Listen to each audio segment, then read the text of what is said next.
اعوذ باللہ من الشیطان الرجیم بسم اللہ الرحمن الرحیم وَإِذَا سَمِعُوا مَا أُنزِلَ إِلَى الرَّسُولِ تَرَى أَعْيُنَهُمْ تَفِيضُ مِنَ الدَّمْعِ مِمَّا عَرَفُوا مِنَ الْحَقِّ يَقُولُونَ رَبَّنَا آمَنَّا فَاكْتُبْنَا مَعَ الشَّاهِدِينَ۔ اور جب سنتے ہیں قرآن جو نازل کیا گیا رسول کی طرف، آپ ان کی آنکھیں دیکھتے ہیں آنسوؤں سے بہتی ہوئی، اس لیے کہ انہوں نے حق کو پہچان لیا۔ وہ کہتے ہیں اے ہمارے رب، ہم ایمان لائے، تو لکھ دے ہمیں حق کی گواہی دینے والوں کے ساتھ۔ بسم اللہ الرحمن الرحیم۔ اس سے پہلے آیت نمبر 82 میں ذکر ہو رہا تھا کہ یہودیوں کی نسبت عیسائیوں کے اندر اس زمانے میں نرمی اور شرافت زیادہ پائی جاتی تھی۔ اسی آیت کا یہ اگلا تسلسل ہے۔ نجاشی مسلمان ہو چکا تھا اور اس نے اپنے 12 بندے نبی کریم صلی اللہ علیہ وآلہ وسلم کی خدمت میں بھیجے۔ تو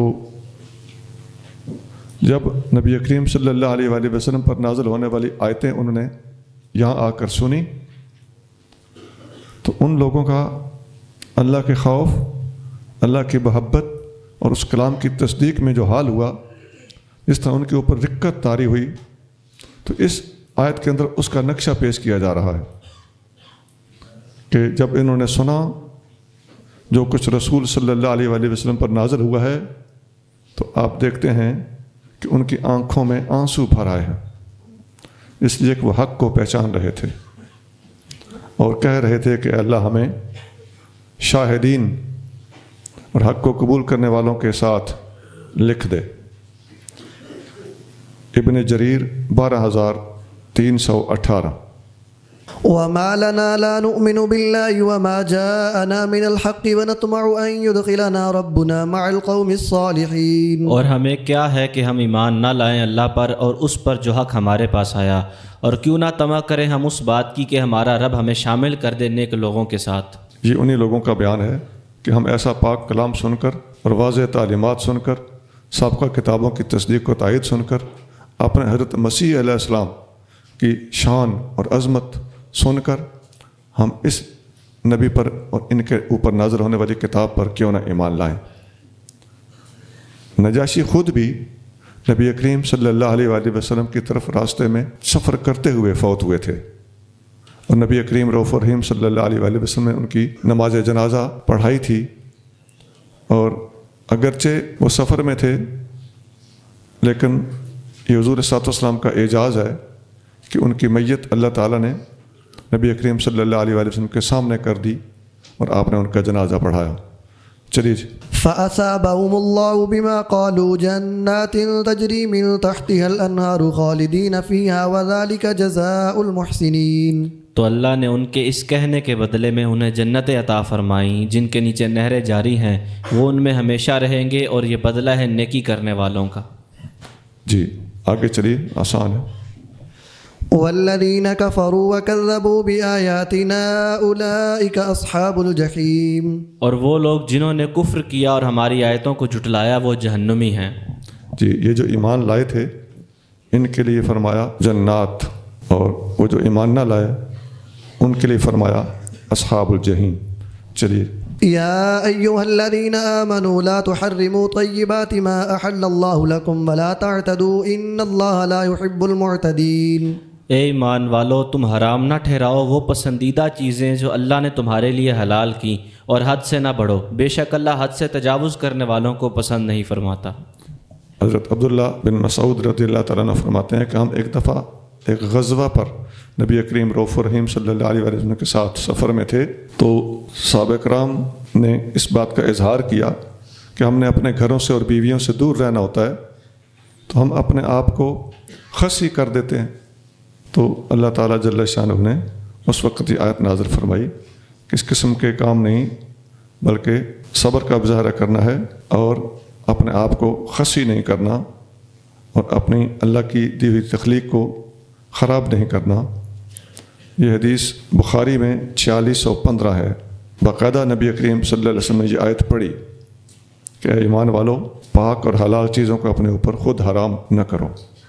ایک حدیث میں آتا ہے، انس بن مالک رضی اللہ تعالیٰ عنہ روایت کرتے ہیں کہ 3 آدمی نبی کریم صلی اللہ علیہ وسلم کے گھر میں حاضر ہوئے اور نبی کریم صلی اللہ علیہ وسلم کی عبادات کے بارے میں پوچھا۔ ان کو بتایا گیا کہ نبی کریم صلی اللہ علیہ وسلم اتنی عبادت فرماتے ہیں۔ تو ان لوگوں نے حضور صلی اللہ علیہ وسلم کی اس عبادت کو مختصر عبادت سمجھا اور سوچنے لگے کہ نبی پاک صلی اللہ علیہ وسلم کی شان کہاں اور ہم کہاں، حضور تو تھوڑا بھی عبادت کریں تو اللہ کے ہاں اس کا پتہ نہیں کتنا مقام اور مرتبہ اور اجر ہوگا، تو ہم تو کمزور لوگ ہیں، ہمیں تو بہت زیادہ عبادت کرنی چاہیے، اپنی بخشش کے لیے ہمیں زیادہ سامان کرنا چاہیے۔ تو ایک نے کہا کہ میں ساری رات جاگ کر نفل پڑھا کروں گا، دوسرے نے کہا میں ہمیشہ روزے رکھا کروں گا، تیسرے نے کہا کہ میں بیویوں کے پاس نہیں جاؤں گا۔ اتنے میں نبی کریم صلی اللہ علیہ وآلہ وسلم تشریف لے آئے اور آپ علیہ السلام نے فرمایا آپ لوگوں نے یہ بات کی ہے، اللہ کی قسم میں تم سے زیادہ اللہ کو جانتا ہوں اور تم سے زیادہ اللہ سے ڈرتا ہوں۔ اور فرمایا کہ ولاکنی اصوم و افطر، میں روزہ رکھتا بھی ہوں اور افطار بھی کرتا ہوں، و اصلی و ارقد، میں رات کو جاگتا بھی ہوں اور آرام بھی کرتا ہوں، و اتزوج النساء، اور میں عورتوں سے نکاح بھی کرتا ہوں، فمن راغب عن سنتی فلیس منی، جس نے میری سنت کو چھوڑا وہ مجھ سے نہیں۔ بخاری 5063۔ آگے چلیے۔ وَكُلُوا مِمَّا رَزَقَكُمُ اللَّهُ حَلَالًا طَيِّبًا وَاتَّقُوا اللَّهَ الَّذِي أَنْتُمْ بِهِ مُؤْمِنُونَ، اور اللہ کے دیے ہوئے رزق سے حلال پاکیزہ کھاؤ اور اللہ سے ڈرتے رہو جس پر تم ایمان رکھتے ہو۔ یہ اللہ کے رزق میں سے حلال اور طیب کھاؤ، کھانے پینے پر کوئی پابندی نہیں ہے، صرف حلال ہونا ضروری ہے، کمائی کے لحاظ سے بھی حلال ہو اور اس چیز کے اللہ کی طرف سے حلال حرام کہے جانے کے بارے کے اعتبار سے بھی حلال ہو۔ نبی کریم صلی اللہ علیہ وآلہ وسلم کو سب سے زیادہ حلوہ اور شہد پسند تھا۔ ترمذی 1831۔ کان النبی صلی اللہ علیہ وآلہ وسلم یحب الحلواء والعسل۔ ایک حدیث میں ہے کہ نبی کریم صلی اللہ علیہ وآلہ وسلم کو جب بھی کوئی جسم مبارک پر کوئی دانہ وغیرہ یا ایسی کوئی چیز محسوس ہوتی تو آپ اس پر ہمیشہ مہندی لگاتے تھے۔ اس کو روایت کرنے والے علی بن عبید اللہ ہیں، وہ اپنی دادی حضرت سلمہ سے روایت کرتے ہیں۔ سلمہ وہ تھیں جو نبی کریم صلی اللہ علیہ وسلم کی خدمت میں رہتی تھی، خادمہ تھیں، مکانت تخدم النبی صلی اللہ علیہ وآلہ وسلم۔ تو حضرت سلمہ صحابیہ ہیں، ان کے پوتے کا نام علی ہے۔ پتہ چلتا ہے کہ صحابہ نے اپنی اولادوں کے نام اہل بیت کے ناموں پہ رکھے ہوئے تھے۔ اس کی اور بہت مثالیں ہیں ہمارے پاس۔ یہ حدیث ترمذی میں ہے 2054۔ لا يؤاخذكم الله باللغو في أيمانكم ولكن يؤاخذكم بما عقدتم الأيمان فكفارته إطعام 10 مساكين من أوسط ما تطعمون أهليكم أو كسوتهم أو تحرير رقبة فمن لم يجد فصيام 3 أيام ذلك كفارة أيمانكم إذا حلفتم واحفظوا أيمانكم كذلك يبين الله لكم آياته لعلكم تشكرون۔ اللہ تمہاری بے مقصد قسموں پر تمہاری گرفت نہ فرمائے گا، لیکن تمہارا مواخذہ کرے گا تمہاری پکی قسموں پر۔ تو ایسی قسم کا کفارہ 10 مسکینوں کو کھانا دینا، درمیانی قسم کا کھانا جو تم اپنے گھر والوں کو کھلاتے ہو، یا ان مسکینوں کو کپڑے دینا یا ایک غلام آزاد کرنا۔ تو جو ان میں سے کچھ نہ پائے تو 3 دن کے روزے رکھے، یہ تمہاری قسموں کا کفارہ ہے جب تم قسم کھاؤ اور اسے توڑ بیٹھو، اور اپنی قسموں کی حفاظت کرو۔ اسی طرح اللہ تمہارے لیے اپنی آیتیں بیان فرماتا ہے تاکہ تم شکر گزار ہو جاؤ۔ اس سے پہلے یہ آیت گزر چکی ہے کہ بلا تجعلوا اللہ عرضۃ لایمانکم، اے لوگو اللہ تعالیٰ کو اپنی قسمیں اٹھانے کے لیے بہانہ نہ بناؤ، قسمیں ہی قسمیں اللہ کے نام پہ اٹھائی جاؤ، اور اللہ گویا قسمیں اٹھانے کے لیے ہی ہو۔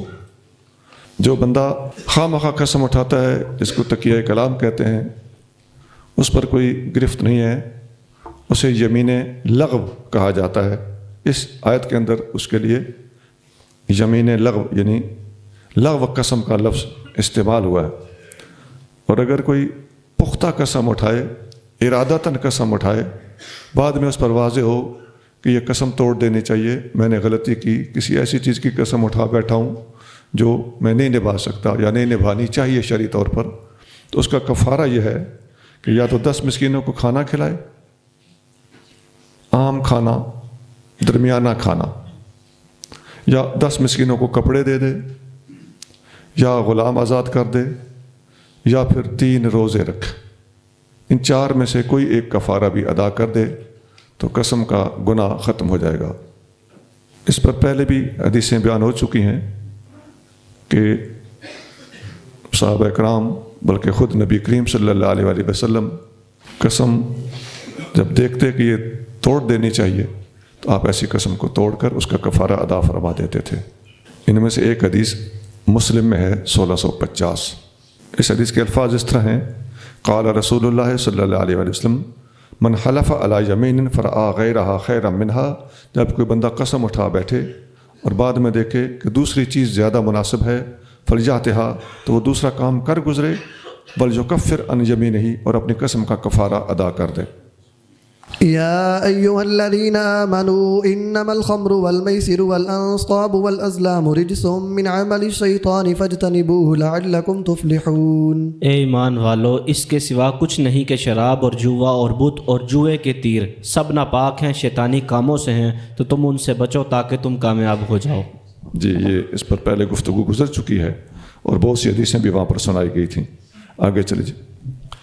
إنما يريد الشيطان أن يوقع بينكم العداوة والبغضاء في الخمر والميسر ويصدكم عن ذكر الله وعن الصلاة فهل أنتم منتهون۔ شیطان یہی چاہتا ہے کہ شراب اور جوئے کے ذریعے تمہارے درمیان بغض و عداوت پیدا کر دے اور روک دے تمہیں اللہ کی یاد اور نماز سے، تو کیا ان کاموں سے تم باز آنے والے ہو؟ یہ جو الفاظ ہیں فَهَلْ أَنْتُمْ مُنْتَهُونَ، کیا تم ان کاموں سے باز آنے والے ہو؟ حدیث میں آتا ہے حضرت عمر فاروق رضی اللہ تعالیٰ عنہ دعا کرتے تھے: اللہ ببین لنا فی الخمر بیاناً شفاءً، یا اللہ شراب کے بارے میں ہمارے اوپر بڑا واضح بیان ارشاد فرما۔ تو ان کے اس دعا کے نتیجے میں اللہ تعالیٰ جل شانہ نے سورۃ بقرہ کی آیت نمبر 219 نازل فرمائی: یسألونک عن الخمر والمیسر۔ آپ رضی اللہ تعالیٰ عنہ دوبارہ دعا فرماتے رہے کہ اے اللہ شراب کے بارے میں واضح ارشاد نازل فرما۔ تو پھر یہ آیت نازل ہوئی سورۃ النساء کی آیت نمبر 43 یا ایھا الذین آمنوا لا تقربوا الصلاۃ وانتم سکارى۔ آپ پھر دعا فرماتے رہے کہ یا اللہ اور واضح فرما، یعنی اس سے روکنے کے لیے کوئی سخت ارشاد آنا چاہیے۔ تو اللہ تعالیٰ نے اب یہ آیت نازل کی جو اس وقت آپ کے سامنے ہے، سورۃ مائدہ کی آیت نمبر 91، فَهَلْ أَنْتُمْ مُنْتَهُونَ، کیا تم ایسی چیزوں سے باز آؤ گے؟ تو اب عمر فاروق رضی اللہ تعالیٰ عنہ خوش ہوئے، مطمئن ہو گئے کہ جس طرح میں چاہتا تھا اس طرح کے الفاظ نازل ہوئے، تاکہ لوگوں کو تھوڑا سا ڈانٹ کے منع کیا جائے۔ فَهَلْ أَنْتُمْ مُنْتَهُونَ، کیا تم باز آؤ گے؟ تو آپ نے فوراً فرمایا، فاروق اعظم نے فرمایا: انتہینا انتہینا، ہم باز آئے، ہم باز آئے۔ ابو داؤد 3670۔ وَأَطِيعُوا اللَّهَ وَأَطِيعُوا الرَّسُولَ وَاحْذَرُوا فَإِن تَوَلَّيْتُمْ فَاعْلَمُوا أَنَّمَا عَلَى رَسُولِنَا الْبَلَاغُ الْمُبِينُ۔ اور حکم مانو اللہ کا اور حکم مانو رسول کا، اور احتیاط سے کام لو، پھر اگر تم روگردانی کرو تو جان لو کہ ہمارے رسول پر صرف ہمارے احکام کو واضح طور پر پہنچا دینا ہے۔ اگر کوئی میرے محبوب صلی اللہ علیہ وآلہ وسلم کے فرمان کو نہیں مانتا تو ان کے ذمہ پکڑ کے سیدھا کرنا نہیں ہے، ان کے ذمہ صرف پیغام پہنچانا ہے۔ حدیث شریف میں آتا ہے، یہ حدیثیں پہلے بیان ہو چکی ہیں، مجھے یاد آ رہا ہے پہلے جہاں اطیعوا اللہ واطیعوا الرسول تھا کہ جس نے رسول کی اطاعت کی اس نے اللہ کی اطاعت کی، اور جس نے امیر کی اطاعت کی اس نے رسول کی اطاعت کی۔ یہ حدیث سے پہلے کثرت سے لکھائی جا چکی ہیں۔ آگے چلیے جی۔ ليس على الذين آمنوا وعملوا الصالحات جناح فيما طعموا إذا ما اتقوا وآمنوا وعملوا الصالحات ثم اتقوا وآمنوا ثم اتقوا وأحسنوا والله يحب المحسنين۔ ایمان والوں اور نیک عمل کرنے والوں پر کوئی گناہ نہیں اس میں جو حرمت کا حکم نازل ہونے سے پہلے انہوں نے کھایا یا پیا، جبکہ وہ اللہ سے ڈرتے رہے اور ایمان لائے اور انہوں نے نیک کام کیے، پھر ڈرتے رہے اور آنے والے حکم پر ایمان لائے اور پھر ڈرتے رہے اور انہوں نے نیک کام کیے، اور اللہ نیک کام کرنے والوں کو پسند فرماتا ہے۔ کسی چیز کے حرام ہونے سے پہلے اگر اس چیز کو کھایا یا پیا گیا تو اس میں تو کوئی حرج ہی نہیں ہے۔ تو جو بندہ اس بارے میں سوچے کہ جی پہلے جو حرام ہونے سے پہلے ہم نے کھائی ہے تو اس کا کیا بنا، تو یہ اس میں کوئی پریشانی والی بات نہیں ہے۔ حدیث میں آتا ہے، انس بن مالک رضی اللہ تعالیٰ عنہ فرماتے ہیں کہ جب شراب حرام کی گئی فجرت فی سکک المدینہ تھے، صحابہ کرام نے فوراً اس پہ عمل کیا اور مدینہ کی گلیوں میں شراب بہتی ہوئی نظر آتی تھی۔ کسی صحابی نے کہا قتل قوم وہی فی بطونہم، ہمارے کچھ صحابی شہید ہوئے اور ان کے پیٹ کے اندر شراب موجود تھی، تو اس شراب کا کیا بنے گا؟ فانزل اللہ، اس وقت اللہ تعالیٰ نے یہ آیت نازل کی کہ اے ایمان والو، جو آپ لوگوں نے کسی چیز کے حرام ہونے سے پہلے کھا پی لیا ہے اس میں حرج ہی کیا ہے، اس وقت تو وہ تھی ہی حلال۔ بخاری 4620۔ اب شراب کے حرام ہونے سے پہلے جب وہ حلال ہے، کوئی پیتے پیتے شہید ہوا، ماشاءاللہ، کسی نے اس حالت میں نماز پڑھا دی تھی، کوئی حرج نہیں، جب وہ تھی ہی حلال۔ يا أيها الذين آمنوا ليبلونكم الله بشيء من الصيد تناله أيديكم ورماحكم ليعلم الله من يخافه بالغيب فمن اعتدى بعد ذلك فله عذاب أليم۔ اے ایمان والو، اللہ کچھ ایسے شکار سے تمہیں ضرور آزمائے گا جس تک تمہارے ہاتھ اور تمہارے نیزے پہنچ سکیں گے، تاکہ اللہ پہچان کرا دے اس کی جو بن دیکھے اللہ سے ڈرتا ہے، پھر اس کے بعد جو حد سے بڑھے تو اس کے لیے دردناک عذاب ہے۔ یہ صلح حدیبیہ کے موقع پر صحابہ کرام کو آزمایا گیا تھا، وہ حالت احرام میں تھے، اللہ فرما رہا ہے کہ اللہ تمہیں ضرور آزمائے گا شکار وغیرہ جیسی چیزوں سے۔ تو حدیث میں آتا ہے کہ صحابہ کرام کے پاس پرندے اور شکار کیے جانے کے قابل جانور بہت زیادہ آتے تھے، اور یہ ایک آزمائش تھی اللہ کی طرف سے، لیکن کسی ایک صحابی نے بھی کسی ایک جانور یا پرندے کو ذبح نہیں کیا۔ یہ ساری باتیں بغوی میں ہیں، آگے چلے سے۔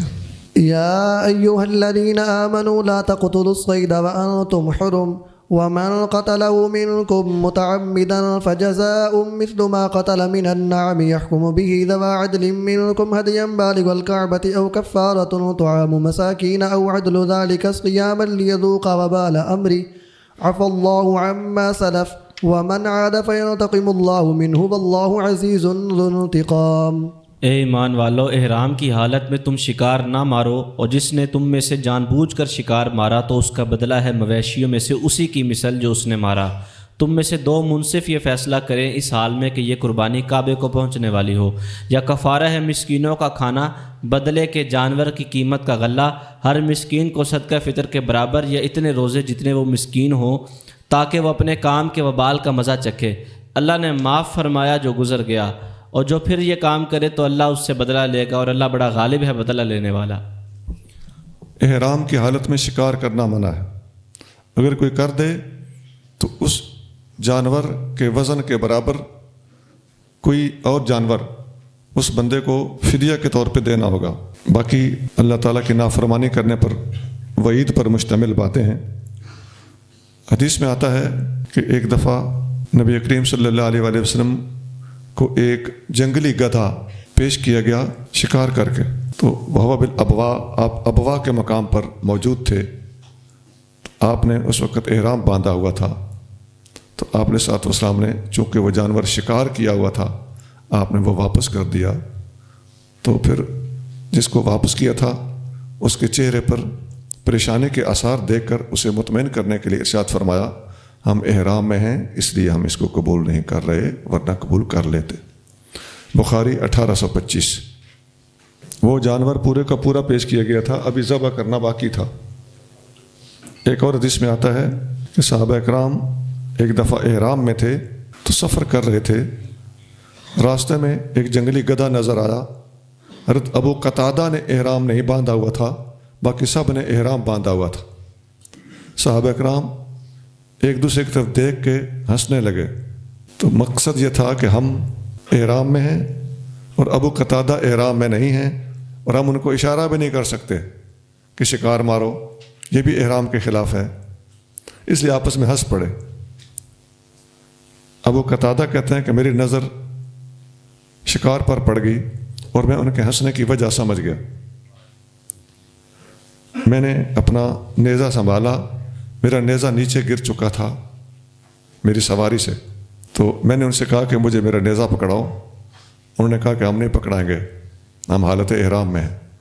میں نے خود اتر کے اپنا نیزہ سنبھالا، اس جنگلی گدھے کا پیچھا کیا، میں نے اس کو مارا اور میں اس کا گوشت لایا تو میں نے ان کو پیش کیا، تو انہوں نے کہا کہ ہم نہیں کھائیں گے جب تک نبی کریم صلی اللہ علیہ وآلہ وسلم سے اس مسئلے کو پوچھ نہ لیں۔ میں نبی کریم صلی اللہ علیہ وسلم کے پاس جب پہنچا تو میں نے پوچھا تو آپ علیہ السلام نے فرمایا یہ شکار چونکہ تم نے کیا ہے اور تم نے ان سے ذبح بھی نہیں کرایا، وہ پہلے والی حدیث میں تو ابھی ذبح کرنا باقی تھا نا، تو تم نے جو کچھ کیا ہے اب تمہارا شکار کیا ہوا، ذبح کیا ہوا، تیار کیا ہوا وہ کھا لیں تو اس میں کوئی حرج نہیں۔ بخاری 1823۔ أحل لكم صيد البحر وطعامه متاعا لكم وللسيارة وحرم عليكم صيد البر ما دمتم حرما واتقوا الله الذي إليه تحشرون۔ دریا میں شکار کرنا، نیز پکڑی ہوئی مچھلی اور دریا کا طعام، اس کی پھینکی ہوئی مچھلی تمہارے لیے حلال ہے، تمہارے اور مسافروں کے فائدے کے لیے، اور تم پر خشکی میں شکار کرنا حرام ہے جب تک تم احرام میں ہو، اور اللہ سے ڈرتے رہو جس کے حضور تم جمع کیے جاؤ گے۔ سمندری جانور تمہارے لیے اس کا شکار بھی جائز ہے، اس کا کھانا بھی جائز ہے، اور خشکی کا شکار جب تم احرام میں ہو تو وہ تمہارے لیے منع ہے۔ ایک حدیث میں آتا ہے نبی کریم صلی اللہ علیہ وآلہ وسلم نے ساحل کے علاقے میں کچھ صحابہ اکرام کو بھیجا، حضرت ابو عبیدہ بن جراح رضی اللہ تعالیٰ عنہ کو ان کا امیر بنایا، اور یہ 300 آدمی تھے۔ جب چلے تو سمندر کے کنارے پر پہنچے، راستے میں کھانے پینے کے معاملات میں کچھ پریشانی کا بھی سامنا رہا۔ وہاں جب پہنچے تو ایک بہت بڑی مچھلی سمندر کے کنارے پڑی تھی، اور وہ مچھلی مری ہوئی تھی، اور وہ مچھلی پہاڑ جتنی ایسے اونچی لگ رہی تھی، بہت بڑا ڈھیر لگا ہوا تھا۔ 300 بندوں کے لشکر نے 18 دن تک اس میں سے مچھلی کھائی، گوشت کھایا، اور وہ مچھلی ابھی ختم نہیں ہوئی تھی، اتنی بڑی مچھلی تھی۔ حضرت ابو عبیدہ رضی اللہ تعالیٰ عنہ نے تفنن تباہ کے طور پر، پیار محبت اور دل لگی کے طور پر فرمایا کہ اس مچھلی کی 2 پسلیاں، 2 کانٹے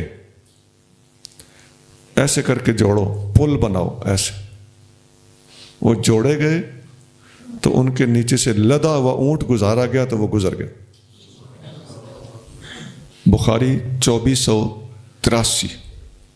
جعل الله الكعبة البيت الحرام قياما للناس والشهر الحرام والهدي والقلائد ذلك لتعلموا أن الله يعلم ما في السماوات وما في الأرض وأن الله بكل شيء عليم۔ اللہ نے حرمت والے گھر کعبے کو لوگوں کے لیے قیام کا سبب بنایا، اور بزرگی والے مہینے کو اور کعبے کی قربانی اور گلے میں علامت کے پٹے پڑے ہوئے جانوروں کو، یہ اس لیے کہ تم جان لو کہ بے شک اللہ جانتا ہے جو کچھ آسمانوں میں اور جو کچھ زمینوں میں ہے، اور بے شک اللہ ہر چیز کو خوب جاننے والا ہے۔ یہ اس کی تفصیل سورۃ مائدہ کی آیت نمبر 2 میں گزر چکی، یہی الفاظ تھے وہاں پر بھی، الہدیہ والقلائد۔ چلیے جی۔ اعلموا ان اللہ شدید العقاب وان اللہ غفور الرحیم۔ جان لو کہ اللہ کا عذاب سخت ہے، اور یہ کہ اللہ بہت بخشنے والا، بے حد رحم فرمانے والا ہے۔ جی ٹھیک، آسان آیت ہے، آگے چلیے۔ ما علی الرسول الا البلاغ واللہ یعلم ما تبدون وما تکتمون۔ رسول پر حکم پہنچانے کے سوا کچھ نہیں، اور اللہ جانتا ہے جو تم ظاہر کرتے ہو اور جو تم چھپاتے ہو۔ جی رسول اللہ صلی اللہ علیہ وسلم کی ذمہ داری صرف پہنچا دینا ہے۔ آگے چلیے۔ قل لا يستوي الخبيث والطيب ولو أعجبك كثرة الخبيث فاتقوا الله يا أولي الألباب لعلكم تفلحون۔ فرما دیجئے نہیں برابر ہو سکتا ناپاک اور پاک، اے مخاطب اگرچہ تجھے تعجب میں ڈال دے خبیث کی کثرت، تو اللہ سے ڈرتے رہو اے عقل مندو تاکہ تم فلاح پاؤ۔ خبیث اور طیب برابر نہیں ہو سکتے، اور خبیث جو ہوتے ہیں ان کی تعداد دیکھ کر گھبرانا نہیں چاہیے، یہاں طیب ہونے کا وزن، ویلیو، اہمیت زیادہ ہے۔ يا أيها الذين آمنوا لا تسألوا عن أشياء إن تبد لكم تسؤكم وإن تسألوا عنها حين ينزل القرآن تبد لكم عفى الله عنها والله غفور حليم۔ اے ایمان والو، وہ باتیں نہ پوچھو کہ اگر تمہارے یہ ظاہر کر دی جائیں تو تمہیں بری لگیں، اور اگر تم پوچھو گے ایسے وقت جب کہ قرآن نازل کیا جا رہا ہے تو تم پر ظاہر کر دی جائیں گی۔ اللہ نے ان سے درگزر کی اور اللہ بہت بخشنے والا ہے، نہایت حلم والا۔ جی، ایسے سوال کرنا کہ ان کو اگر ظاہر کر دیا جائے تو سائل کے اپنے لیے ہی تکلیف کا باعث بن جائے۔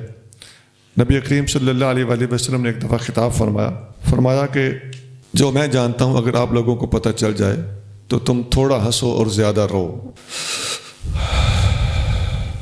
صحابہ کرام نے اپنے چہروں پہ کپڑے ڈال لیے اور روئے۔ ایک آدمی نے عرض کیا، یا رسول اللہ، میرا والد کون ہے؟ تو اس وقت یہ آیت نازل ہوئی، لا تسألوا عن اشیاء ان تبد لکم تسؤکم، ایسی چیزوں کے بارے میں سوال نہ کرو کہ اگر تمہیں بتایا جائے تو تمہیں برا لگے۔ اگر اس بندے کی ماں نے خدا نخواستہ کوئی غلطی کی ہوتی تو حضور نے تو اسی کا نام لینا تھا، لہٰذا ایسے سوال نہ کیا کرو۔ بخاری 4621 4621، اس کو انس بن مالک نے روایت کی ہے، اور 4622 بھی یہی حدیث ہے، اسے حضرت عبداللہ بن عباس نے روایت کیا۔ ایک حدیث میں آتا ہے کہ نبی کریم صلی اللہ علیہ وآلہ وسلم نے فرمایا، ان اللہ فرض فرائض فلا تضيعوها، اللہ نے کچھ چیزیں فرض کی ہیں انہیں ضائع نہ کرو، وحرم حرمات، اور حرام چیزوں کو حرام قرار دیا ہے، فلا تنتهكوها، ان چیزوں کے قریب نہ جاؤ، وحد حدودا فلا تعتدوها، اللہ نے کچھ حدیں قائم کی ہیں انہیں کراس نہ کرو، وسکت عن اشیاء من غیر نسیان، اللہ نے کچھ چیزیں بھولے بغیر ان چیزوں کے بارے میں خاموشی اختیار کیے، تو یہ نہ سمجھو کہ اللہ بھول گیا تھا، فلا تبحثوا عنها، ان چیزوں میں بحث نہ کرو۔ دارقطنی 4350۔ قد سألها قوم من قبلكم ثم أصبحوا بها كافرين۔ بے شک ایسی باتیں تم سے پہلے ایک قوم نے پوچھی تھیں، پھر وہ ان باتوں کا انکار کرنے والے ہو گئے۔ جی، انہوں نے پوچھی تھیں اور بعد میں جب جواب ملا تو نبھا نہ سکے۔ اس آیت کی تفسیر میں یہ حدیث زیادہ مناسب ہے کہ نبی کریم صلی اللہ علیہ وآلہ وسلم نے فرمایا، ان اللہ فرض فرائض فلا تضيعوها، اللہ نے کچھ چیزیں فرض کی ہیں انہیں ضائع نہ کرو، وحرم حرمات، کچھ چیزیں حرام کی ہیں، فلا تنتهكوها، ان کو ضائع نہ کرو، ان کے قریب نہ جاؤ، وحد حدودا، کچھ اللہ تعالیٰ نے حدیں قائم کی ہیں، فلا تعتدوها، انہیں کراس نہ کرو، وسکت عن اشیاء من غیر نسیان، اللہ تعالیٰ نے کچھ چیزیں بھولے بغیر ان سے خاموشی اختیار کی ہے، فلا تبحثوا عنها، ان کے بارے میں بحث نہ کرو۔ دارقطنی 4350۔ آگے چلیے۔ ما جعل الله من بحيرة ولا سائبة ولا وصيلة ولا حام ولكن الذين كفروا يفترون على الله الكذب وأكثرهم لا يعقلون۔ اللہ نے جانوروں میں کوئی بحیرہ مقرر نہیں کیا، اور نہ صائبہ اور نہ وسیلہ اور نہ حامی، اور لیکن جن لوگوں نے کفر کیا وہ اللہ پر جھوٹ بول کر بہتان باندھتے ہیں، اور ان کے اکثر لوگ عقل نہیں رکھتے۔ اللہ تعالیٰ نے یہ جانور حرام نہیں کیے جو مشرکوں نے اپنے اوپر خود حرام کر رکھے۔ انہوں نے کچھ جانور چھوڑے ہوئے تھے کہ جی میں اس کو نہیں دوہا کروں گا، اس کا دودھ نہیں نکالا کروں گا، یہ فلاں بت کے نام پر چھوڑ دیا گیا ہے، یہ ڈاچی ایسی ہے، یہ اونٹ ایسا ہے، اس پر میں بوجھ نہیں لادوں گا، یہ فلاں بت کے نام ہے۔ یہ جس کا دودھ نہیں نکالوں گا وہ بحیرہ ہوتا تھا، جس پر لادا نہیں جائے گا وہ صائبہ ہوتا تھا، اور جو بکری کا چھوٹا بچہ ہوتا تھا جو بتوں کے نام پہ چھوڑا جاتا تھا وہ وسیلہ ہوتا تھا، اور جو ڈاچی 10 بار بچہ دے چکی ہوتی تھی اب وہ اس نوبت کو سمجھی جاتی تھی کہ اب یہ بتوں کی ہو چکی ہے، اسے حام کہا جاتا تھا۔ تو یہ 4 قسم کے جانور تھے، بحیرہ، صائبہ، وسیلہ اور حام۔ اللہ تعالیٰ نے یہ ساری باتیں غلط قرار دیں اور اللہ تعالیٰ پر افتراء قرار دیا، اور یہ لا یعقل لوگوں کا فعل قرار دیا۔ آگے چلیے۔ وَإِذَا قِيلَ لَهُمْ تَعَالَوْا إِلَى مَا أَنزَلَ اللَّهُ وَإِلَى الرَّسُولِ قَالُوا حَسْبُنَا مَا وَجَدْنَا عَلَيْهِ آبَاءَنَا أَوَلَوْ كَانَ آبَاؤُهُمْ لَا يَعْلَمُونَ شَيْئًا وَلَا يَهْتَدُونَ۔ اور جب ان سے کہا جائے کہ آؤ اس چیز کی طرف جو اللہ نے اتاری اور رسول کی طرف، وہ کہتے ہیں ہمیں کافی ہے وہ چیز جس پر ہم نے اپنے باپ دادا کو پایا، اگرچہ ان کے باپ دادا نہ کچھ علم رکھتے ہوں اور نہ راہ پر ہوں۔ جی، اپنے غلط اور گمراہ آباء و اجداد کی پیروی کرنا مشرکوں کا طریقہ ہے، اور اپنے نیک اللہ کے پیارے آباء و اجداد کی پیروی کرنا یہ انبیاء کا طریقہ ہے۔ يا أيها الذين آمنوا عليكم أنفسكم لا يضركم من ضل إذا اهتديتم إلى الله مرجعكم جميعا فينبئكم بما كنتم تعملون۔ اے ایمان والو، تم اپنی جانوں کی فکر کرو، جب تم ہدایت پر ہو تو کوئی گمراہ تمہیں نقصان نہ پہنچا سکے گا، تم سب کا لوٹنا اللہ ہی کی طرف ہے، پھر وہ تمہیں خبر دے گا ان کاموں کی جو تم کرتے تھے۔ تم لوگ جب نیکی کا حکم دیتے رہو، برائی سے روکتے رہو، خود بھی شریعت کی پابندی کرتے رہو، اللہ اس کے رسول کے احکام کی پیروی کرتے رہو، تو اب بھی یہ لوگ اگر آپ کی مخالفت کریں اور آپ کی مکمل کوشش کے باوجود اور اپنی ذمہ داریوں سے عہدہ برا ہونے کے باوجود اگر آپ کی کوئی بات نہیں مانتا، تو اب آپ کے ذمہ اور کچھ نہیں ہے، اب آپ اپنی فکر کریں، ان کو ان کے حال پہ رہنے دیں۔ اس میں نیکی کا حکم اور برائی سے روکنا یہ جب مکمل طور پر ادا ہو چکا ہو تو اس کے بعد یہ آیت جو ہے اس پر عمل کرایا جا رہا ہے۔ حدیث میں آتا ہے کہ وہ کہ صدیق رضی اللہ تعالیٰ عنہ نے فرمایا کہ اے لوگو، تم لوگ یہ آیت پڑھتے ہو یا ایھا الذین آمنوا علیکم انفسکم، تو میں نے رسول اللہ صلی اللہ علیہ وآلہ وسلم سے سنا ہے کہ لوگ جب کسی ظالم کو دیکھیں اور اس کو نہ روکیں اور اسے امر بالمعروف نہی عن منکر نہ کریں تو اللہ تعالیٰ سب کو اکٹھا عذاب دے دے گا، جو یہ نیک لوگ ہیں ان کو بھی ساتھ ہی رگڑا لگ جائے گا۔ تو اس آیت کا غلط مطلب نہ لینا، اس کا مطلب ہے کہ امر و نہی کی ذمہ داریاں مکمل طریقے سے ساری احتیاطوں کے ساتھ ادا کر چکنے کے بعد یہ آیت لاگو ہوتی ہے۔ ترمذی 2168 2168۔ يا أيها الذين آمنوا شهادة بينكم إذا حضر أحدكم الموت حين الوصية اثنان ذوى عدل منكم أو آخران من غيركم إن أنتم ضربتم في الأرض فأصابتكم مصيبة الموت تحبسونهما من بعد الصلاة فيقسمان بالله إن ارتبتم لا نشتري به ثمنا ولو كان ذا قربى ولا نكتم شهادة الله إنا إذا لمن الآثمين۔ اے ایمان والو، جب تم میں سے کسی کو موت آئے تو وصیت کے وقت تمہاری آپس کی گواہی اس طرح ہو کہ تم میں سے دو معتبر شخص ہوں یا دوسرے دو شخص تمہارے غیروں میں سے۔ اگر تم زمین میں سفر کر رہے ہو پھر تمہیں موت کی مصیبت پہنچے تو روک لو ان دونوں گواہوں کو مسلمانوں کے سامنے نماز کے بعد، اگر تمہیں ان پر شک ہو تو وہ اللہ کی قسم اٹھا کر کہیں کہ ہم اس قسم کے عوض کوئی مال نہ لیں گے اگرچہ قریبی رشتہ دار ہوں، اور ہم اللہ کی گواہی نہ چھپائیں گے، اگر ہم ایسا کریں تو ہم اس وقت گناہ گاروں میں سے ہوں گے۔ بہتر ہے کہ اس سے اگلی بھی دو آیتیں آپ پڑھ لیں۔ فإن عثر على أنهما استحقا إثما فآخران يقومان مقامهما من الذين استحق عليهم الأوليان فيقسمان بالله لشهادتنا أحق من شهادتهما وما اعتدينا إنا إذا لمن الظالمين ذلك أدنى أن يأتوا بالشهادة على وجهها أو يخافوا أن ترد أيمان بعد أيمانهم واتقوا الله واسمعوا والله لا يهدي القوم الفاسقين۔ پھر اگر معلوم ہو جائے کہ وہ دونوں گواہ مرتکب ہوئے ہیں کسی گناہ کے تو دوسرے دو گواہ ان کی جگہ کھڑے ہو جائیں، ان لوگوں میں سے جن کا حق پہلے گواہوں نے ضائع کیا، تو وہ اللہ کی قسم اٹھائیں کہ ان کی گواہی سے ہماری گواہی زیادہ ٹھیک ہے اور ہم نے حد سے تجاوز نہیں کیا، اگر ہم ایسا کریں تو اس وقت ہم ظالموں میں سے ہوں گے۔ یہ طریقہ اس بات کے زیادہ قریب ہے کہ گواہی دینے والے گواہی دیں جیسا کہ گواہی دینے کا حق ہے، یا وہ ڈریں کہ لوٹائی جائیں گی قسمیں ان کی قسموں کے بعد، اور اللہ سے ڈرتے رہو اور اس کا حکم سنو، اور اللہ ہدایت نہیں دیتا نافرمان قوم کو۔ جی، قرآن شریف کی یہ تین آیتیں ایسی ہیں، سورۃ مائدہ کی آیت نمبر 106، 107 اور 108، یہ قرآن شریف کی سب سے مشکل آیتیں سمجھی جاتی ہیں۔ اس موضوع پر علماء نے الگ کتابیں بھی لکھی ہیں مشکلات القرآن کے عنوان سے۔ بعض کتابوں کے اندر ضمنی طور پر بھی مشکلات القرآن کے عنوان سے چند آیتوں پر بحث کی گئی ہے اور ان کے اندر پائی جانے والی مشکلات کو حل کیا گیا۔ ان تینوں آیتوں کو سمجھنے کے لیے ایک واقعہ غور سے سن لینا چاہیے۔ وہ واقعہ کیا ہے؟ وہ واقعہ اس طرح ہوا، حضرت عبداللہ بن عباس رضی اللہ تعالیٰ عنہ روایت کرتے ہیں کہ 3 آدمی سفر پر گئے شام کے ملک کی طرف۔ ایک کا نام بدیل تھا، وہ بنو سہم میں سے تھا، دوسرے تمیم داری اور تیسرے عدی۔ یہ تمیم داری اور عدی دونوں عیسائی تھے۔ یہ حضرت تمیم داری وہ ہیں جو بعد میں مسلمان ہوئے اور جلیل القدر صحابہ میں شمار ہوتے ہیں۔ یہ ان کے مسلمان ہونے سے پہلے کا واقعہ۔ تو وہ جو بدیل نامی آدمی تھا وہ مسلمان تھا، اور اس علاقے میں جہاں کوئی اور مسلمان نہیں رہتا تھا، سفر کے دوران یہ دو عیسائی ساتھ تھے، ان کی وفات ہو گئی، بدیل کی وفات ہو گئی۔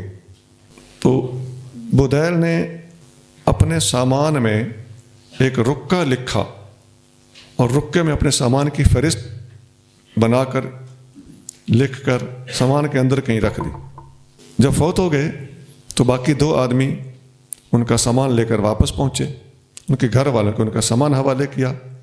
نبی کریم صلی اللہ علیہ وآلہ وسلم نے عصر کی نماز کے بعد ان سے حلف لیا کہ آپ لوگوں نے سامان ٹھیک ٹھیک واپس کر دیا ہے۔ انہوں نے حلف دے دیا۔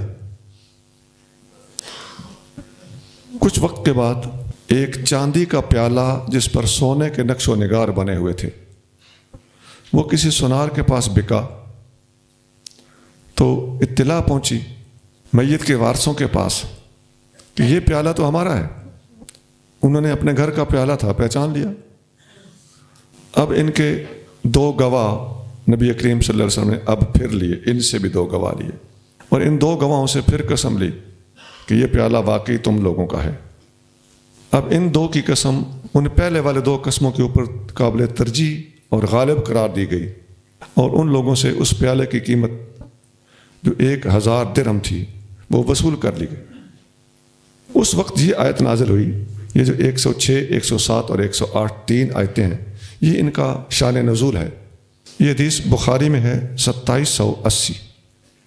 یہ حدیث زیادہ تفصیل کے ساتھ ترمذی میں ہے، لیکن ترمذی میں اس کی سند ضعیف ہے، لیکن بخاری کی صحیح حدیث کے ساتھ اس کو اگر تائیداً رکھ دیا جائے تو اس میں اس کے قبول کرنے میں قباحت کوئی نہیں۔ بہرحال ہم نے یہاں ترمذی کی حدیث کا حوالہ دے دیا ہے، حدیث نقل نہیں کی۔ اب اس میں ایک بات تو یہ قابل غور ہے کہ وہ جو دو گواہ تھے، سفر کے دوران جو دو گواہ تھے، تو جب وہ گھر پہنچے تو ان دو گواہوں سے حلف لیا گیا۔ حالانکہ حلف گواہوں سے نہیں لیا جاتا، حلف تو مدعی سے لیا جاتا ہے۔ اب میت کے گھر والے مدعی تھے اور وہ دو گواہ مدعا علیہ تھے۔ یہ صورتحال عام گواہیوں سے مختلف تھی۔ دیکھیے قرآن نے کتنی باریک باریک باتوں کو بھی ہینڈل کیا کہ ایسی صورتحال میں مدعی گواہ کہاں سے لائے جب اس کے پاس گواہوں کے موجود ہونے کا امکان ہی کوئی نہیں۔ تو اب ان سے قسم لی گئی تھی۔ ہاں یہ ہے کہ ان کی قسم کے جھوٹے ہونے کے واضح آثار اور یقینی نشانات جب میسر آ گئے تو اب جو مدعی تھے انہوں نے جس بات میں ان کی گواہی چل سکتی تھی اور اس کا امکان تھا کہ اس بارے میں گواہ پیش کر سکتے تھے، یہ پیالے کی پہچان تو گھر والوں کو تھی نا، تو اس بارے میں اب ان کے گواہوں کو ترجیح دی گئی۔ اب وہ دو آدمی حلف دے رہے تھے جو پہلے سفر میں ساتھ تھے، ادھر دوسری طرف یہ دو آدمی حلف دے رہے ہیں کیونکہ اب چوری پکڑی جا چکی تھی۔ اب ان کے حلف کو ترجیحاً قبول کر لیا گیا اور ان سے مال وصول کر لیا گیا۔ یہ ہے وہ ساری صورتحال۔ اب اگر ان تینوں آیتوں کا ترجمہ آپ صرف دوبارہ سن لیں گے تو بات بالکل آسانی سے سمجھ آ جائے گی، یا خود مطالعہ کر لیں گے تب بھی ان تینوں آیتوں کو سمجھنا آسان ہو جائے گا۔ آگے چلیے۔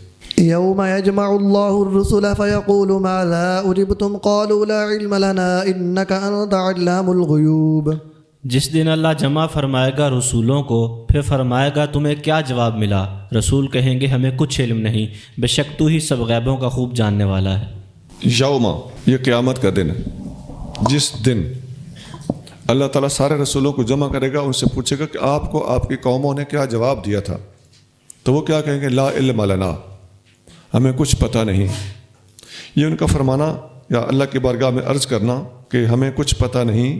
ابن عباس فرماتے ہیں لا علم لنا الا العلم الذی انت عالم بہ منا، اس کا مطلب یہ ہے کہ ہمارے پاس اور کچھ فالتو علم نہیں، وہی کچھ ہمیں پتہ ہے جو آپ ہم سے پہلے جانتے ہیں۔ یکسر اپنے علم کی نفی نہیں کر رہے، اللہ سے زائد علم کی نفی فرما رہے ہیں۔ اس کی تصدیق اگر آپ اس بات کو ذہن میں رکھ لیں تو آگے والی آیت سے اس کی تصدیق ہو رہی ہے۔ چلیے، إذ قال الله يا عيسى ابن مريم اذكر نعمتي عليك وعلى والدتك إذ أيدتك بروح القدس تكلم الناس في المهد وكهلا وإذ علمتك الكتاب والحكمة والتوراة والإنجيل وإذ تخلق من الطين كهيئة الطير بإذني فتنفخ فيها فتكون طيرا بإذني وتبرئ الأكمه والأبرص بإذني وإذ تخرج الموتى بإذني وَإِذْ كَفَفْتُ بَنِي إِسْرَائِيلَ عَنْكَ إِذْ جِئْتَهُمْ بِالْبَيِّنَاتِ فَقَالَ الَّذِينَ كَفَرُوا مِنْهُمْ إِنْ هَذَا إِلَّا سِحْرٌ مُبِينٌ۔ جب اللہ فرمائے گا اے عیسیٰ مریم کے بیٹے، یاد کرو میرا احسان اپنے اوپر اور اپنی ماں پر، جب میں نے پاک روح سے تمہاری مدد کی، تم کلام کرتے تھے لوگوں سے گود میں اور پکی عمر میں، اور جب میں نے تمہیں سکھائی کتاب اور حکمت اور تورات اور انجیل، اور جب تم بناتے تھے مٹی سے پرندے کی سی صورت میرے حکم سے، پھر اس میں پھونک مارتے تھے تو وہ میرے حکم سے پرندہ ہو جاتی تھی، اور تم اچھا کرتے تھے مادر زاد اندھے اور کوڑی کو میرے اذن سے، اور جب تم میرے حکم سے مردوں کو زندہ کر کے قبروں سے نکالتے تھے، اور جب میں نے بنی اسرائیل کو تم سے روکا جب تم ان کے پاس روشن نشانیاں لے کر آئے، تو ان میں سے کافروں نے کہا یہ کچھ نہیں، صرف کھلا جادو ہے۔ اللہ تعالیٰ جل شانہ قیامت کے دن حضرت عیسیٰ علیہ السلام کو اپنے احسانات یاد کرائے گا، اور وہ احسانات کی پوری فہرست ہے جو ان کو معجزات دیے، اور جو دنیا کے اندر کچھ معاملات ہوئے اللہ تعالیٰ نے ہر موڑ پر اپنے مسیح علیہ السلام کی مدد فرمائی۔ وہ احسانات یاد کرا کے پھر اللہ تعالیٰ پوچھے گا کہ میں نے آپ کے ساتھ یہ کیا تو کیا آپ نے لوگوں سے کہا تھا کہ مجھے اور میری ماں کو خدا بنا لو؟ یہ سارا جو احسانات یاد دلانا ہے، اس کے بعد اللہ تعالیٰ یہ بات پوچھے گا۔ تو جو اللہ تعالیٰ نے قیامت کے دن پوچھنا ہے کہ کیا آپ نے لوگوں سے کہا تھا کہ مجھے اور میری ماں کو خدا بنا لو، یہ چند آیتیں آگے چل کے آ رہا ہے۔ فی الحال آپ اللہ تعالیٰ کے احسانات سن رہے ہیں جو اللہ تعالیٰ جتلائے جا رہا ہے، ان میں سے ایک فہرست آپ نے ابھی سنی، اس میں 7 معجزات مسیح علیہ السلام کے اللہ پاک نے گنے ہیں اور بطور احسانات اللہ نے جتلائے ہیں۔ روح القدس سے مدد کرنا، پنگوڑے اور بڑھاپے میں باتیں کرنا، کتاب و حکمت تورات اور انجیل دینا، عیسیٰ علیہ السلام کا مٹی کے پرندے بنانا، پھونک مارنا، ان کا اصلی پرندہ بن کے اڑ جانا، کوڑے اور برس والے کو شفا دینا، اللہ کے اذن سے مردے زندہ کرنا، بنی اسرائیل سے عیسیٰ علیہ السلام کو ایسا بچانا کہ وہ ان کو ہاتھ تک نہ لگا سکے۔ یہ ٹوٹل 7 احسانات۔ آگے چلیے۔ وَإِذْ أَوْحَيْتُ إِلَى الْحَوَارِيِّينَ أَنْ آمِنُوا بِي وَبِرَسُولِي قَالُوا آمَنَّا وَاشْهَدْ بِأَنَّنَا مُسْلِمُونَ۔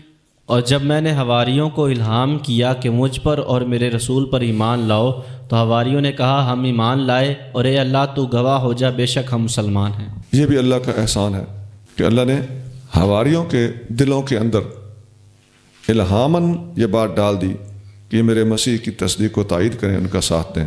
اور یہاں جو اوحیتو کا لفظ ہے کہ میں نے حواریوں کو وحی کی، تو یہ وحی شرعی اور نبوت والی وحی نہیں ہے، اس سے مراد الہام ہے۔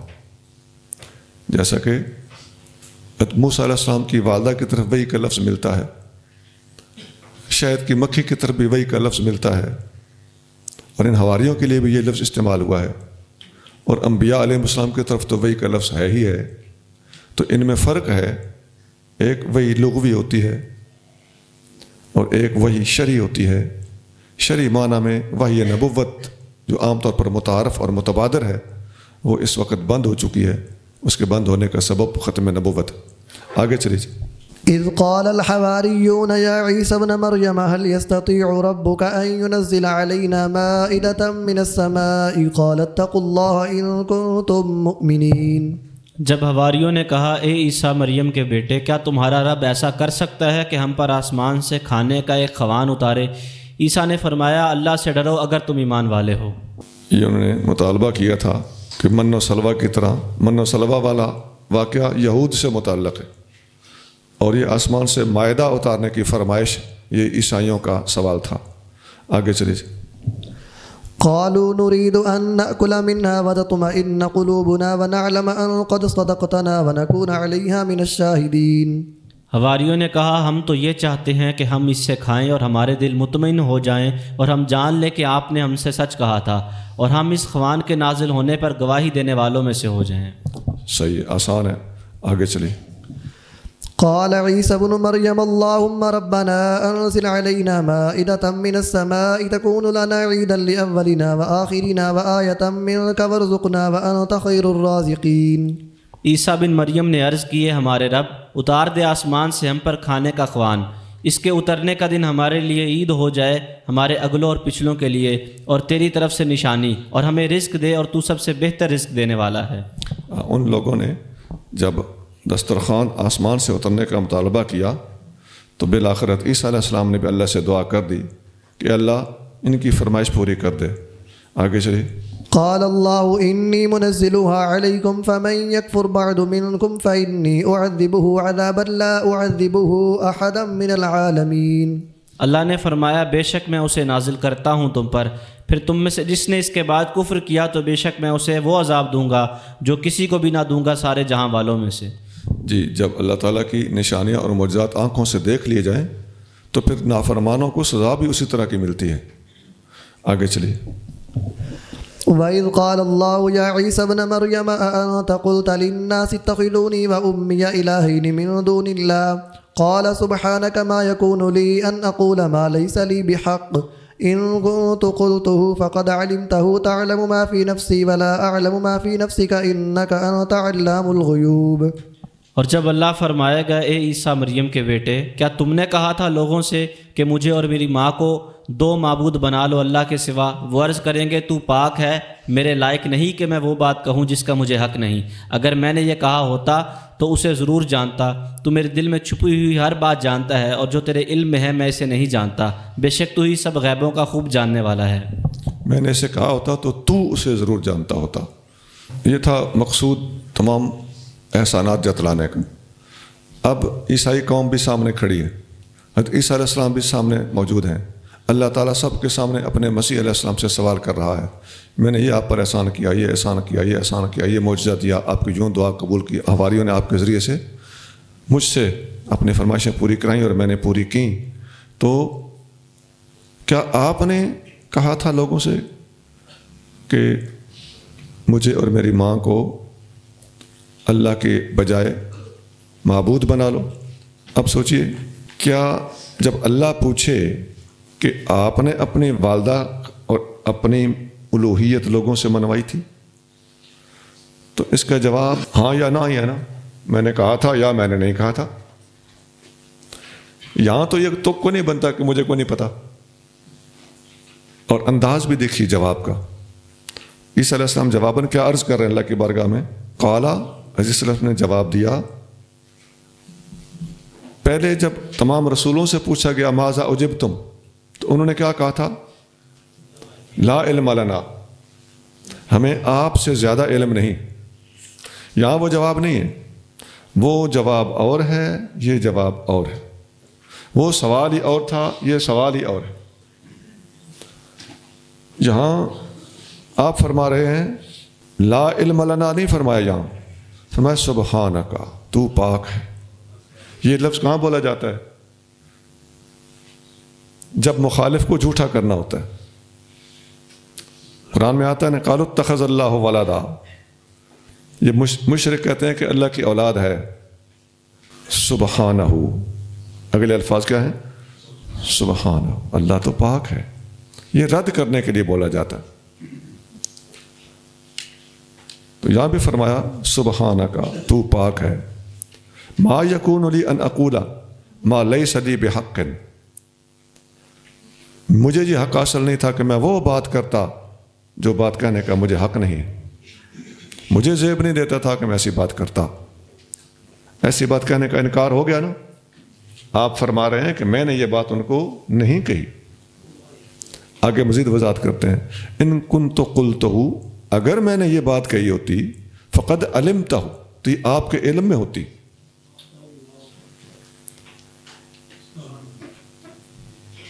مطلب کیا ہے؟ میں نے نہیں کہی۔ دو دلیلیں ہو گئی، یعنی دو جواب ہو گئے۔ نمبر ایک، تو پاک ہے اور مجھے یہ زیب بھی نہیں دیتا کہ میں وہ بات کروں جس کا مجھے حق نہیں۔ نمبر دو، اگر میں نے یہ بات کہی ہوتی تو آپ کے علم میں ہوتی۔ فرمایا تعلم ما فی نفسی، جو میرے دل میں ہے تو وہ بھی جانتا ہے، ولا اعلم ما فی نفسک، اور جو تیرے پاس ہے، تیرے اسرار میں موجود ہے، میں وہ نہیں جانتا۔ انک انت علام الغیوب، تو غیبوں کو جاننے والا ہے۔ ہاں جی، ایمان سے بتائیے، حضرت عیسیٰ علیہ السلام کا صاف انکار ہے نا کہ میں نے عیسائیوں سے شرک کی تعلیم والی بات نہیں کی، میں نے انہیں شرک کرنے کا حکم، اپنے کو یا اپنی والدہ کو خدا بنا لینے کا حکم ان کو میں نے نہیں دیا۔ اور یہیں سے وہ جو میں نے کہا تھا کہ اس بات کو نوٹ کریں، جب رسولوں سے پوچھا جائے گا کہ تمہیں کیا جواب ملا، تو وہ کہیں گے کہ لا علم لنا، تو وہ اس علم کی نفی کر رہے ہیں جو اللہ سے زائد ہو۔ اللہ سے زائد علم کی نفی کی تصدیق کس سے ہو رہی ہے؟ اس لفظ سے، اگر میں نے کہا ہوتا تو تیرے علم میں ہوتا۔ یہ آیت اس کے پچھلی آیت کے مفہوم کو متعین کر رہی ہے۔ اچھا، یہ جو میں آپ کو بڑے محنت سے سمجھا رہا ہوں کہ اس آیت کے لفظوں پر غور کیجئے، اس کی وجہ یہ ہے کہ قادیانی کہتے ہیں کہ یہ عیسیٰ علیہ السلام جو قیامت کے دن اللہ کے سوال کے جواب میں کہیں گے کہ مجھے تو کچھ پتہ ہی نہیں۔ قادیانیوں نے ڈنڈی کہاں ماری؟ عیسیٰ علیہ السلام کی اس بات کا مطلب کیا لیا کہ عیسیٰ علیہ السلام کہیں گے مجھے کوئی نہیں پتا۔ اللہ سوال کرے گا تو عیسیٰ علیہ السلام کہیں گے مجھے کوئی نہیں پتا۔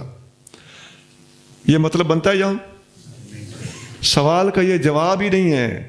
سوال یہ تھا کہ آپ نے کہا تھا کہ نہیں، تو وہ کہیں گے مجھے کوئی نہیں پتا۔ اس کا جواب ہے یا وہ کہہ دیں کہ میں نے کہا تھا، یا وہ کہہ دیں کہ میں نے نہیں کہا تھا، اور وہ کہہ رہے ہیں میں نے نہیں کہا تھا۔ اچھا، وہ قادیانی اس سے فائدہ کیا اٹھانا چاہتے ہیں؟ وہ کہنا یہ چاہتے ہیں کہ حضرت عیسیٰ علیہ السلام نے ایک عرصہ زندگی آسمان پر جانے سے اگر پہلے گزارا ہو اور دوسرا عرصہ زندگی آسمان سے واپس آ کے گزارا ہو، تو واپس آ کے اپنی قوم کے حالات انہوں نے دیکھ لیے۔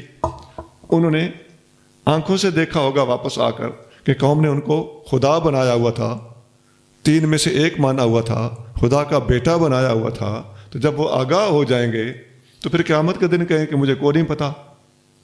اگر آ کے دوبارہ دیکھ لینا ہے تو پھر علم میں آ گیا کہ قوم نے یہ کام کیا ہوا ہے۔ اب قیامت کے دن جا کے کہیں کہ مجھے کوئی نہیں پتا، اس کا مطلب ہے کہ دوبارہ دنیا میں نہیں آئے۔ تو قادیانی عیسیٰ علیہ السلام کے دوبارہ دنیا میں آنے کی نفی کرنے کے لیے اور نفی ثابت کرنے کے لیے یہ ڈھونگ رچاتے ہیں کہ اس آیت کا مطلب ہے کہ عیسیٰ علیہ السلام نے قیامت کے دن کہتا ہے کہ مجھے اپنی قوم کے حالات کا کوئی نہیں پتا۔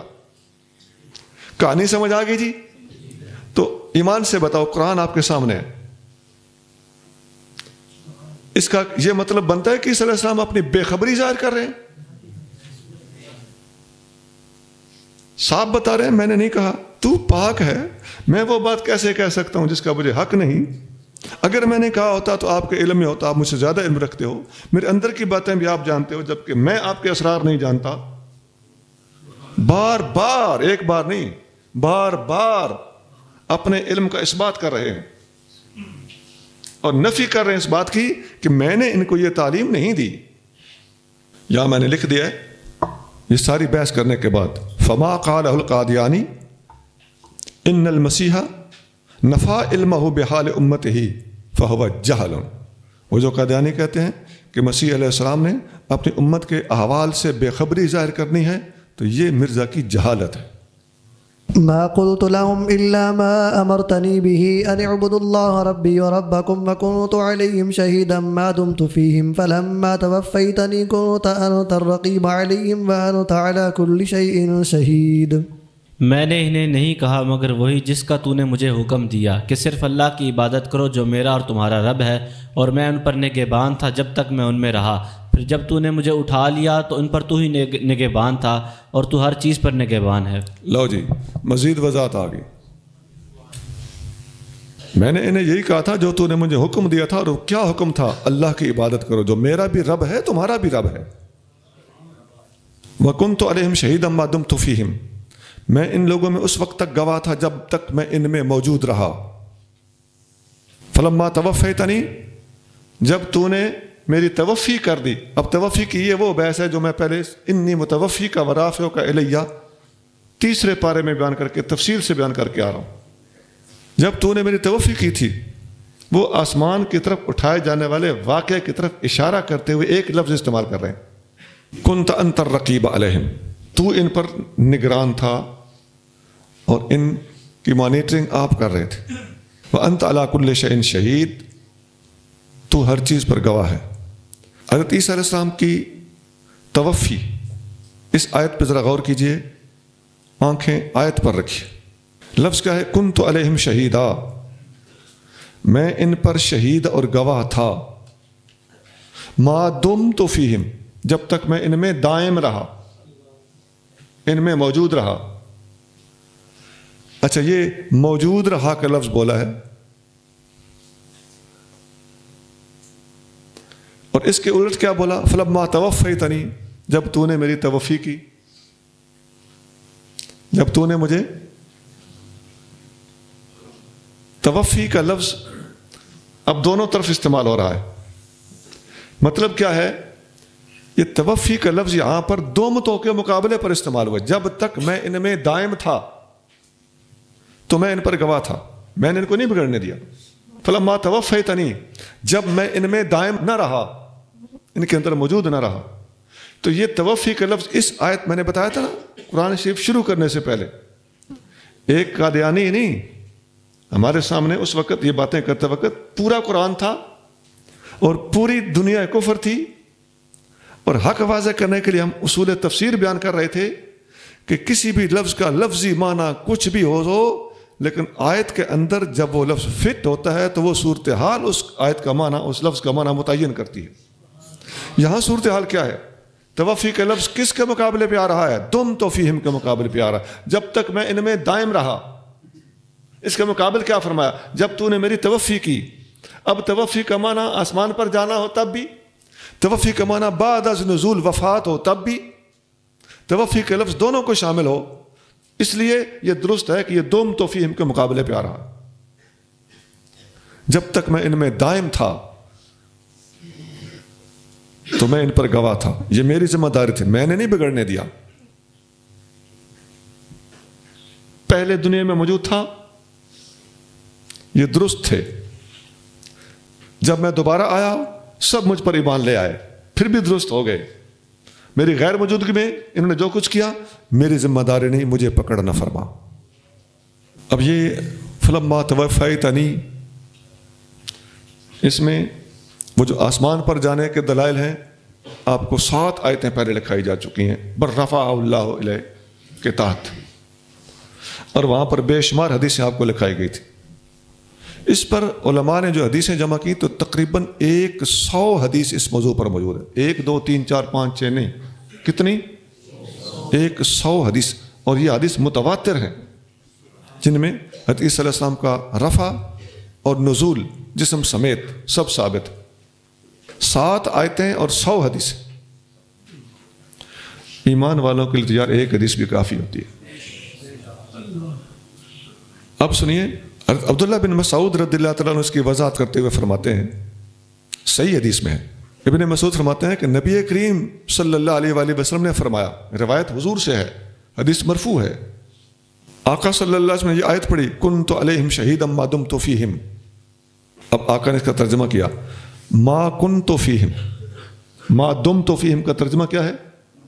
ما کنت فیہم، جب تک میں ان میں موجود رہا، جب تک میں ان میں تھا. یہ ما دمتو کا معنی ما کنتو حضور فرما رہے ہیں. وہ جو پیچھے ہم نے تشریح کی تھی وہ 100% مؤید ہو گئی، اور حدیث کے اندر وہی ترجمہ اور وہی تشریح پائی گئی. مجمع الزوائد 10,990. اس پر بہت حدیثیں ہیں، بخاری اور مسلم میں حدیثیں ہیں. میں نے اختصار سے کام لیا ہے. آگے چلیے. إن تعذبهم فإنهم عبادك وإن تغفر لهم فإنك أنت العزيز الحكيم. اگر تو انہیں عذاب دے تو بے شک وہ تیرے بندے ہیں، اور اگر تو انہیں بخش دے تو بے شک تو ہی بہت غالب ہے، بڑا حکمت والا. حضرت عیسیٰ علیہ السلام فرمائیں گے کہ تو انہیں عذاب دے تو بندے تیرے ہیں، معاف کر دے تو غالب حکمت والا ہے۔ مطلب یہ ہے کہ عیسیٰ علیہ السلام اپنی امت کا اور اپنی قوم کا جرم وہاں پر ظاہر کر رہے ہیں کہ ان لوگوں نے یہ جرم کیا ہوا ہے، میں نے نہیں کہا تھا، انہوں نے کیا اور انہوں نے خود کیا، اب تو انہیں پکڑ کر یا ان کو معاف کر۔ حدیث میں آتا ہے کہ عبداللہ بن عمر بن عاص رضی اللہ تعالیٰ عنہ فرماتے ہیں کہ نبی کریم صلی اللہ علیہ وآلہ وسلم نے یہ آیت پڑھی، رب انہن اضللن کثیرا من الناس، سورۃ ابراہیم کی آیت نمبر 36 ہے، اور پھر آپ نے یہ آیت پڑھی جو حضرت عیسیٰ علیہ السلام قیامت کے دن کہیں گے، ان تعذبہم فانہم عبادک، یہی آیت جو آپ کے سامنے آیت نمبر 118۔ آقا صلی اللہ علیہ وسلم نے دونوں آیتیں پڑھی، فرفع یدیہ، پھر اپنے ہاتھ اٹھا دیے، آپ نے فرمایا اللہم امتی امتی وبقا۔ نبی کریم صلی اللہ علیہ وسلم نے ہاتھ اٹھا کے عرض کیا، اے اللہ میری امت میری امت، یہ کہہ کے آپ رونے لگے۔ وقال اللہ عز وجل، اللہ تعالیٰ نے حضرت جبریل امین کو حکم دیا، اذهب الی محمد، میرے محبوب کے پاس جاؤ اور ان سے کہو انا سنردیک فی امتک، اے محبوب ہم آپ کو آپ کی امت کے بارے میں راضی کریں گے، ولا نسوءک، اور ہم آپ کا دل نہیں دکھائیں گے۔ مسلم 202۔ قال الله هذا يوم ينفع الصادقين صدقهم لهم جنات تجري من تحتها الأنهار خالدين فيها أبدا رضي الله عنهم ورضوا عنه ذلك الفوز العظيم۔ اللہ فرمائے گا یہ ہے وہ دن جس میں سچوں کو ان کا سچ نفع دے گا، ان کے لیے باغ ہیں جن کے نیچے نہریں بہتی ہیں، وہ ان میں ہمیشہ ابد تک رہیں گے، اللہ ان سے راضی ہوا اور وہ اللہ سے راضی ہوئے، یہی سب سے بڑی کامیابی ہے۔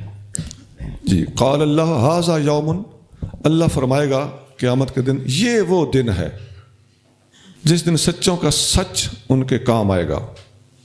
یہ آیت بتا رہی ہے کہ یہ سارا واقعہ حضرت عیسیٰ علیہ السلام کے ساتھ جو پیش آنا ہے یہ کس دن کا ہے؟ قیامت کے دن کا۔ تو قیامت کے دن حضرت عیسیٰ علیہ السلام اپنی امت کے احوال جب بتا رہے ہوں تو اب کوئی ایسی گنجائش نہ رہ گئی کہ اس پچھلی ساری گفتگو کو، ساری آیات کو قیامت کے دن کے علاوہ کسی اور دن پہ فٹ کر کے قادیانی کو فریب کاری کریں، یہ بھی رولا ہے۔ تو یہ صاف بتا رہا ہے کہ سچوں کا سچ جس دن کام آئے گا یہ وہ دن ہوگا، یعنی قیامت کا دن ہوگا۔ آگے چلیے جی۔ للہ ملک السماوات والارض وما فیہن وہو علی کل شیء قدیر۔ اللہ ہی کے لیے ہے سلطنت آسمانوں اور زمینوں کی اور جو کچھ ان میں ہے، اور وہ جو چاہے اس پر قادر ہے۔ جی، یہ سب کچھ اللہ ہی کے لیے ہے۔ سبحان ربک رب العزت عما یصفون وسلام علی المرسلین والحمد للہ رب العالمین۔